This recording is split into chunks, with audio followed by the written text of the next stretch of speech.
state said, no, you're not indigenous people. So you're what? You're what? If you're not You're indigenous. Israeli citizens. We're Israeli citizens, and as such, we're not invisible. And we deserve rights, and we said, okay, come and So we apply are- the same thing. Yeah. You recognized 500 Jewish settlements in the Negev, on Bedouins' lands, and kibbutzes and moshavs, and all kind of different ways of life. And the only alternative that the state today offering Bedouins is move to the township, the urbanized township, although the Bedouins originally lived in a way of life that is mostly agriculture, you know, herd shipping and other traditional way of life. And the paradox is that Jewish immigrants that came to Israel, the options that were provided to them were you can live in city, like urban, you can live in moshav, which is a more agricultural way of life, or other ways. And that's the biggest paradox. So basically, Bedouins demands that their villages be recognized and that they will be mapped, be part of zoning and planning, master plans, you know, that will be on the maps, so they could get services as well. They are asking for from the state to recognize their ownership over lands, as I mentioned, including the unrecognized villages, only 5%. And they are asking also, you know, that the state will talk to them, you know, because what's happening, if we're talking about the 50s, that forcibly removed them and then established the townships. Today, any solution should be done on basis of, you know, consultant with the Bedouins and their representative. Now, this is, I think, a very good friend of mine, Professor Oren Iftachel, who's the board of B'Tselem. He's very much involved in the issue of the Bedouins and actually did many volunteering work on this issue.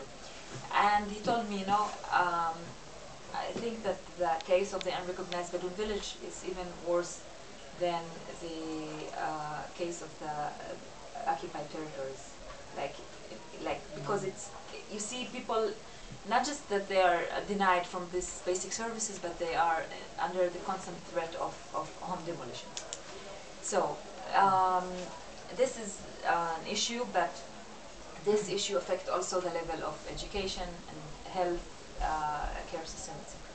Now, in this complex reality, we are talking about patriarchal society, that status of women are not equal to men. I mean, I think that globally we're talking about patriarchal society, it's not new. But the difference is that in Bedouin society, it's much more clear, and you can say and you can see where it's unequal. So, for instance, if we are talking in general in the Israeli society about unequal treatment of men and women, for instance, in not paying the same salary for men and women, then you can say it's you know discriminatory towards women. But in society, we are talking about much more basic needs. So, as I mentioned, I gave you the data about the dropouts from schools and about other things as well. But one of the phenomena that we're very much concerned, when I say we, and it's acronym also Palestinian feminist activists in Israel, and there is a group that I'm part of that working on issues of personal status, and we're very much concerned is polygamy. And polygamy is increasing, and we're talking about between 30 to 40% of the Bedouins that are married to more than one wife. And according to the punitive code, the Israeli punitive code, it's forbidden. But according to Sharia laws, which is the religious law, as you know, there is no separation between religion and state in Israel.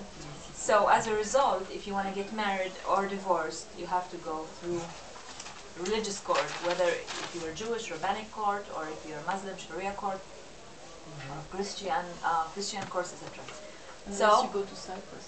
Yes, but if You you want have to pay to go to Cyprus. yes, but if you want to divorce, then you have to go through religious court.